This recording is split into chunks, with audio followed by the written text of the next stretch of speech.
Hello friends! Oh my god. Okay, so I finished last recording. I literally stopped, I made myself some pizza, and I could not stop thinking about what is gonna happen. So, I made myself another cup of coffee. Here we are. And we're gonna keep going. You know what? I had to keep going because, I fortuitously received in the mail a package which contained a shirt that I bought, which is The Little Mermaid. So, why, I can't not, it's a sign. It's a sign from the universe that I am meant to continue on with Rod's journey, and I have to find out, because I think this is where I find out how it ends. I did the math, and I think this is the same chapter as Rumple's. So, freaking out, here we go, let's do it. Let's get crackin'. Chapter 10, The Mermaid's Voice. Oh my god, I'm so excited. Got my coffee. I stop my tracks when I see Sir Mithros standing just in front of the main door to the throne room. He looks at me expectantly as I approach. Sir Mithros. Good evening, Your Highness. Such a lovely night tonight, isn't it? Only half an hour left before you will turn 18.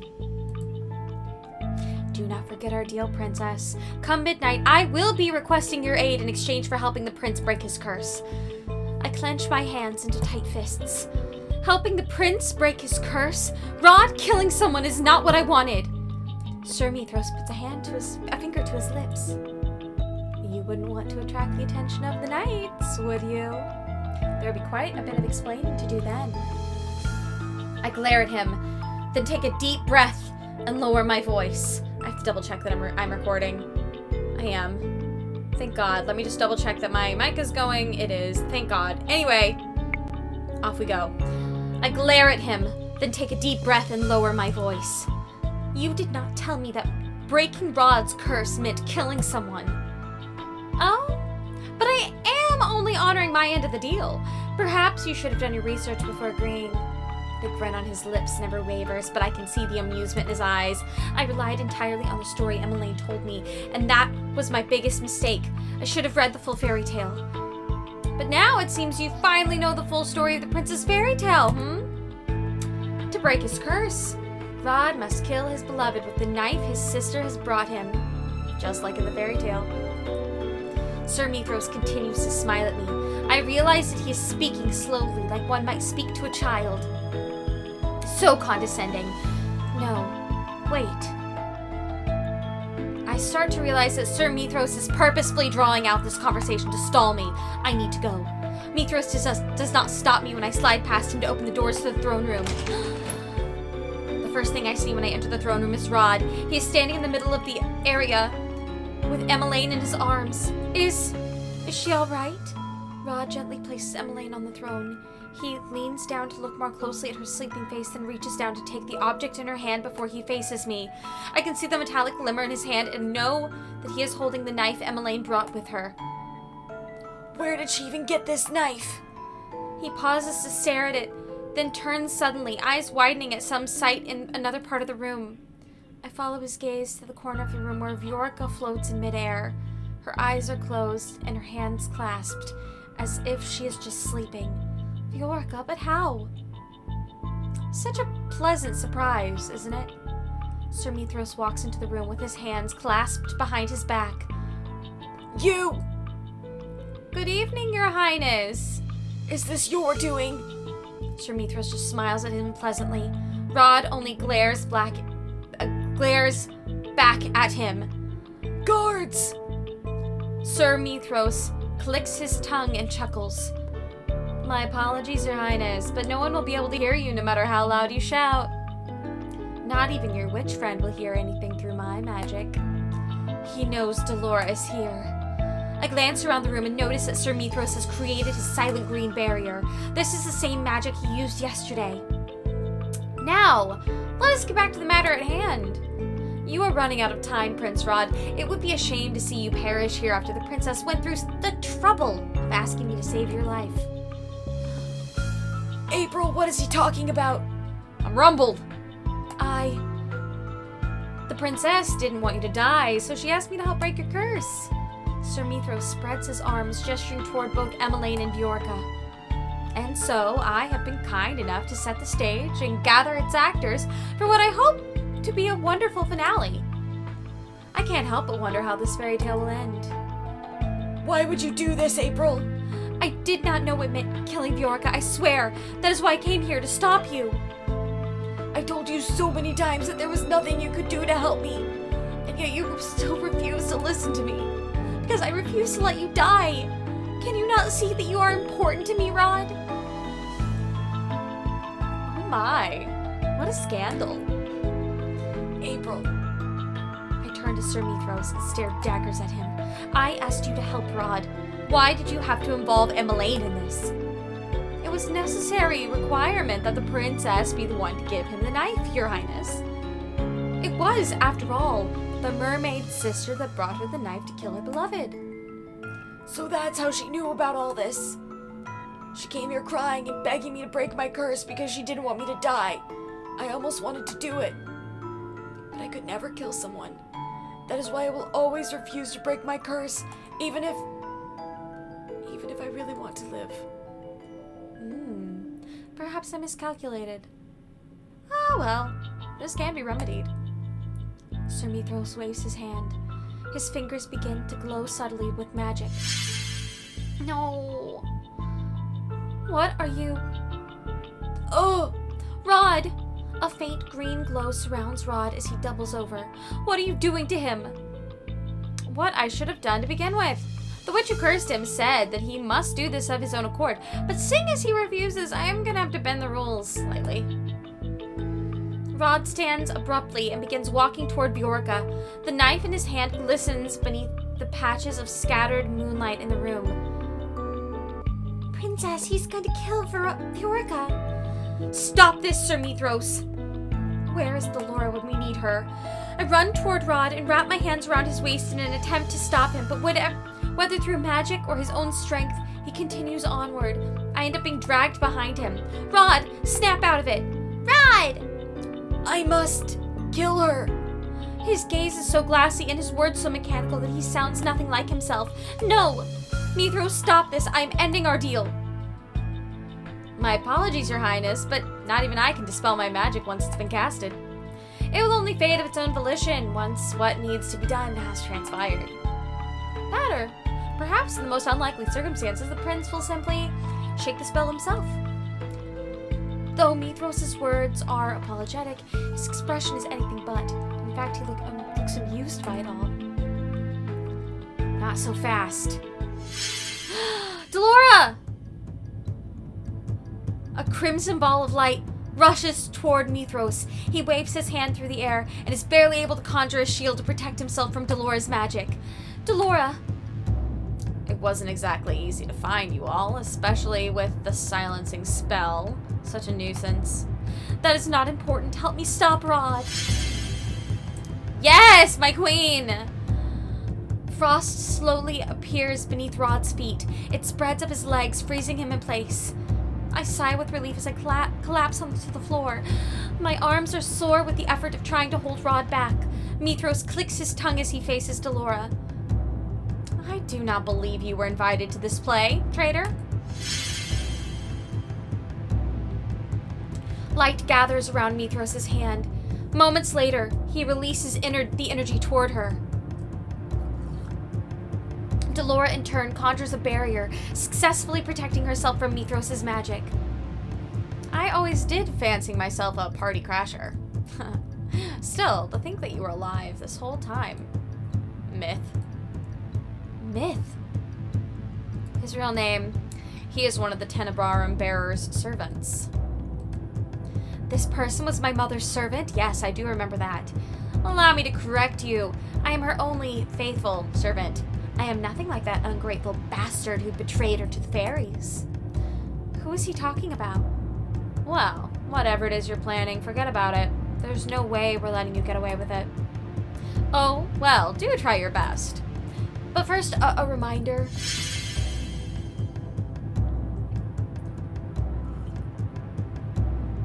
I am the the superior witch here. Energy crackles in the air as sparks begin to form around his hand. The spell is taking longer than his other spells. I notice Delora's worry moments before she is able to cast a shield on herself. This is not good. Mithros releases the bolts of lightning in Delora's direction. Ah! The impact causes both the shield and the ground to shudder. Delora! The smoke clears and miraculously Delora stands unharmed. No sooner has a sigh escaped my lips than another frightening sound echoes across the room. There is a loud crack, and I realize that it is coming from Delora's shield. Everything after that happens in a blur. Delora is still trying to hold the shield up when Mithros casts another spell at it. It shatters, and the magic seeps through and hits her directly. Delora! Really now? Have you forgotten about the most important lesson in defense magic? Always conjure another shield after being hit by a powerful spell. Oh, or I do apologize. Perhaps I did not give you enough time to cast another shield. How thoughtless of me. Delora lays on the floor, unmoving. Delora! I'm about to rush to her side when Mithros moves to stand in front of me with a malicious grin on his face. It will do you no good to be in denial, Princess. How could you? How could you hurt another witch? It is not a crime to destroy a traitor. He looks back at Delora with clear disdain. Then he sets his eyes back on me and raises his eyebrows. It is foolish of you to try to stop this. You wanted this, and I will not allow you to renege on our deal. The prince will break his curse, and you will help me. Help you? Yes. I went to great pains to make sure Alcaster kept you safe just so you could repay me. You said that you made a deal with Alcaster to borrow the knight's assistance. And what would I need the knight's assistance for, dear princess? I never needed the knight's. I just needed Alcaster to keep you safe. I would have gotten rid of him myself if I wasn't sure the king would eventually find me.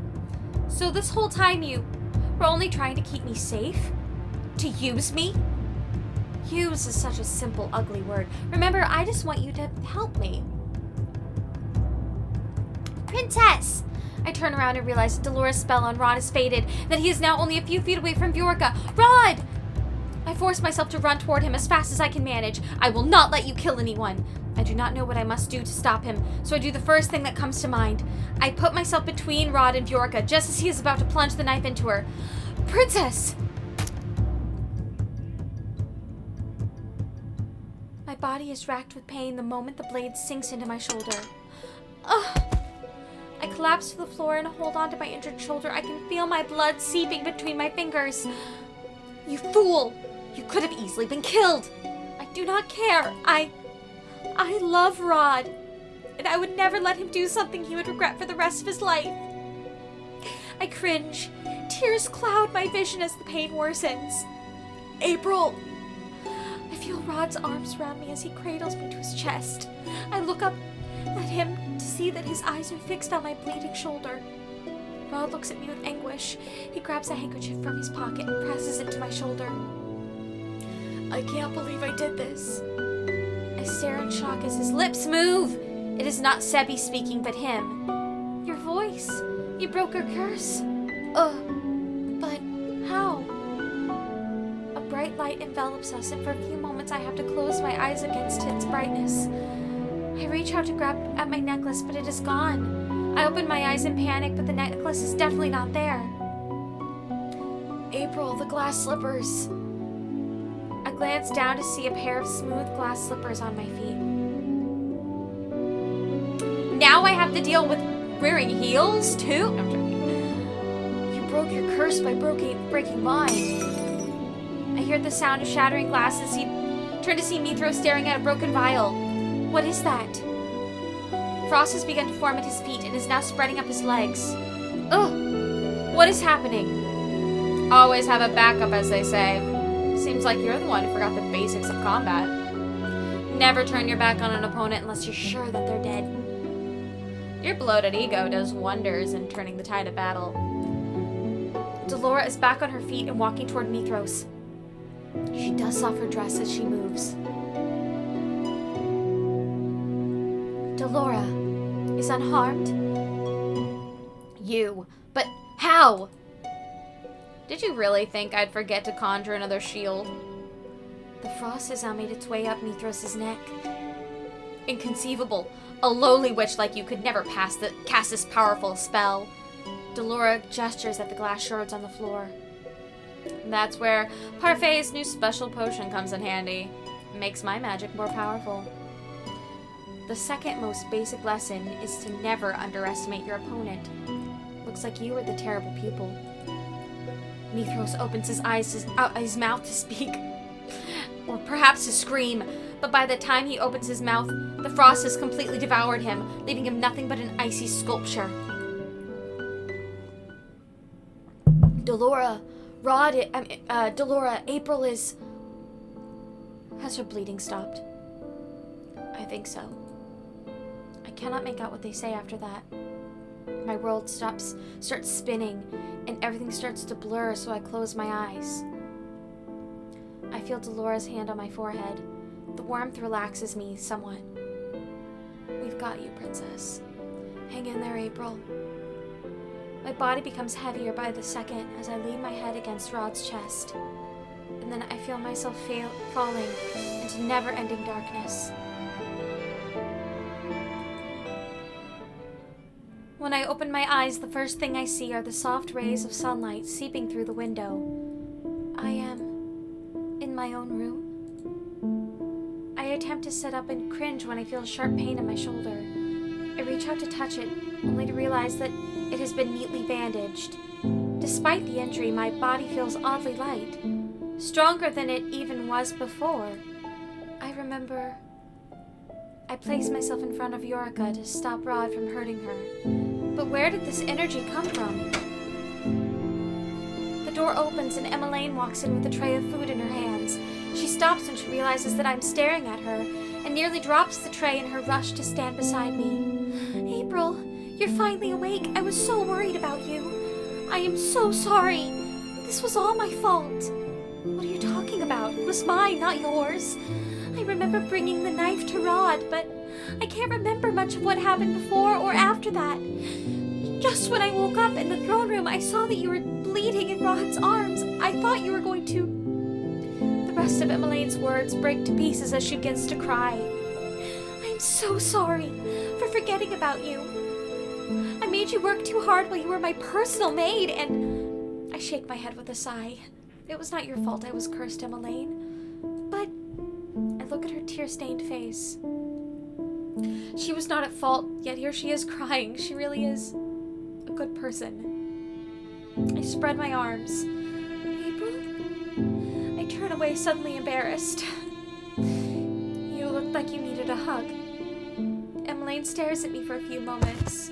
I'm about to reconsider when I suddenly feel her arms around me. I am so happy. I hug her back and stroke her hair. I cannot help but smile at the warmth that spreads in my chest. Thank you. Emmeline pulls back, her face full of concern. What will happen to you and Rod now? I saw how close the two of you got, and I saw how Rod looked at you last night. Wait, last night? So today is my birthday, and the day I become the bearer. Is that the reason I feel so strangely energized? Oh! Emmeline walks up to one of my dolls' shelves and picks up the doll she had placed there months ago. Happy birthday. I meant to give this to you earlier as a surprise before you were cursed. Anyway, I know it's not as pretty as the other dolls from your collection, but I hope that you like it. It is beautiful. Thank you. Aww. I take the doll in my arms as a knock sounds on the door. Come in. Rod! The door opens and Rod steps inside. His eyes widen when he sees Emmeline. Oh, I was just about to leave. Emmeline slides off my bed and heads for the door, but before she closes it, she turns to us once again. I know how complicated this would be for the both of you, but I want you to know that I will support you. So my lips are sealed. Emmeline wakes before finally closing the door behind her. Okay, but I mean, we're step-siblings. We're not actually related. We didn't even really grow up together. So it's not like... It's not like it's really weird. It's only kind of weird, right? I never thought I would be defending this. I never thought I would be defending this. There's an awkward silence in the room before Rod approaches me and sits on the edge of the bed. How are you feeling? It still hurts, but I will be fine. What's wrong? I am just not used to hearing your voice from your own lips. Oh. But I see that you still have Sebi with you. I've grown too fond of him to completely set him aside. He's helped me through a lot. Bummer I can't read his thoughts anymore. There was never any need for you to do that in the first place. Is that so? Rod shakes his head and sighs silently. So what happened last night? How is it that you were able to break your curse? You did not kill Viorga. In the original fairy tale, the Little Mermaid could retain her humanity only if the prince loved her back. Though it never happens in the fairy tale, it is still an element of her curse. But still, because the prince never fell in love with her, the only way for the mermaid to live was to kill him. I fell in love with you, unknowingly. When you told me you loved me as well last night, that broke my curse. I feel my cheeks turn warm. Rod coughs, his own cheeks flushed. So there you have it. The Little Mermaid never had a fairy tale ending, but I did. I never had to kill Viorga. But because my curse started with Viorga, I assumed it had to end with her too. It turns out that the person I loved just needed to love me back. I was mistaken. It never needed to be Viorga. I see. We stare at each other for a few moments, the awkward silence returning. I change the subject as quickly as I can. What became of Sir Mithros? Delora brought him back to Lady Parfait. She's the one who will properly punish him. And what of Viorga? Delora returned her to her home yesterday. She does not remember anything that happened. Everything is back to how it was then. You are back to being my stepbrother. I cannot help but feel crestfallen at this truth.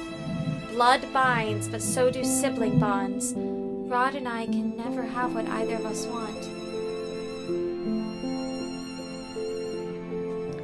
I don't want to forget these feelings I have for you, April. If I had never made that deal with the witch, then maybe we might have actually been able to be together. But had you not been cursed, our paths never would have crossed. I reach for Rod's hand. He laces his fingers through mine with a small smile. I love you, Rod. I love you too. But Rod leans forward and kisses my cheek. I know. No! Ever since I broke my curse and became the new Tenebrarum bearer, I've been training under Parfait and Delora so that I can learn to control my newfound powers. I never wanted this responsibility, but it is a burden that I was born into. It is necessary I help maintain the balance between light and dark that has been missing for so long. Now that I am the new Tenebrarum bearer, Parfait wants the two of us to work together in maintaining that peace. I do not wish to cause any pain or suffering to the people, especially to the people whom I cherish. Is that my original costume? Sometimes I wonder what Sir Mithros wanted me to do for him, but that is not important anymore. I still have much to learn right now. As the new bearer, my priority is to get rid of the fairy tale curse once and for all. For the time being, everyone at the margin waits patiently for the day I will learn to lift their curses. Since everything transpired, my relationship with Ophelia and Emmeline has improved. Emmeline is fond of calling me the best sister, even though I'm the only one she has. My relationship with the king, however, has yet to be mended. I am doing my best to open up to him and give him a chance, but the efforts are slow going. I do not ask why he acted the way that he did in the past, but I know that in order to move forward, I must let go of that past. It is finally time. I have been waiting for this all day. I head back into my room to change my dress into something less conspicuous. Afterwards, I head out into town and into the forest for my designated meeting. the forest. It is a relief. The king allows me to leave the palace on my own. I would not have been able to come here with guards. I guess me being the Tenebrarum bearer puts him at ease. If the title reassures him and allows me to come out here on my own to meet Rod, then I'm not complaining. Rod still uses the secret passage he has always used to sneak out of the palace. Emmeline knows about our secret meetings and helps cover for our disappearances if necessary. It makes me happy that Emmeline approves of our relationship, that we do not have to keep it a secret from absolutely everyone. At first, Rod and I both attempted to keep our distance without making it seem too obvious to everyone around us. Though Ophelia seems to suspect something is going on between the two of us, she has not asked questions. Emmeline was not happy with our decision. She said she felt terrible that we would be forced to let go of something so precious on account of our titles. She was right. More than that, it was difficult for the two of us to deny our feelings for each other. In the end, we came up with a solution, even if it is temporary. We decided to secretly meet up in the forest every once in a while so that we could be together without any pretenses, even just for a little while. When I catch sight of Rod, I run toward him and throw my arms around his neck. I feel Rod snuggle his face into the crook of my neck. May I have this dance? Aw, look at us! I take Rod's hand and begin dancing to a silent song. The first time I danced with him, it was to prove a point. It was when neither of us even liked each other. I remember this as I stare at him. What? Is there something on my face? I was just remembering how much you hated me back then, and now, here we are. Fate sure does love to toy with us. I smile at Rod. Just for a little longer. I want to be by his side. I do not know how long we can keep this up, but every day I wish for the same thing. I wish that I can live my life openly loving Rod. I wonder, would that dream ever be possible?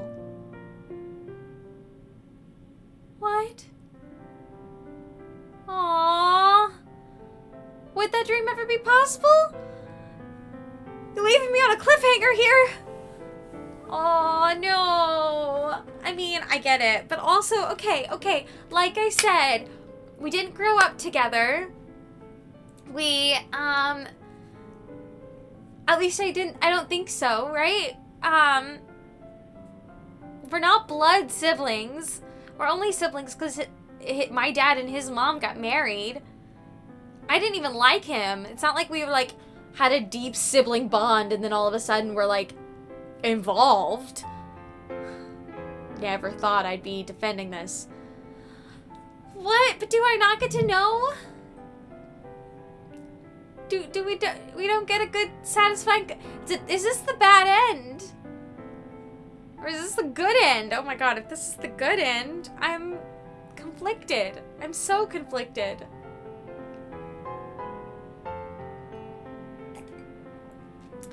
He's yelling at me. I hope I did okay with the voice and Sebi speaking for him, even though I was using like a muffled version of his voice. I was trying to do something. I don't know if it worked. I liked it. And then I had to get used to doing his voice. Oh, I love this music. We will dance until midnight and then we can run away. Oh, love this. That was so fun though, guys. I legitimately could not contain myself. I was like, I have to keep going. I have to. Oh. Thank you for playing Cinderella Phenomenon. Absolutely, my friends. So happy I got to play it. Thank you for making Cinderella Phenomenon. Ah, that was so good. I'm still very conflicted about how it ended.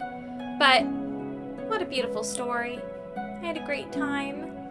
Aw, thank you guys so much for going on that journey with me. I legitimately could not put that down. I'm going to be doing Karma's route next. And very excited to see what happens in that one. Thank you guys so much again for being here and supporting me, and I look forward to seeing you in the next chapter. Feel free to follow me on all the relevant social media that I'm linking below. I'm very active on Twitch, so if you've enjoyed seeing me here, please go check out my Twitch channel because we can chat and I would love to say hello. Yeah, thank you guys so much, and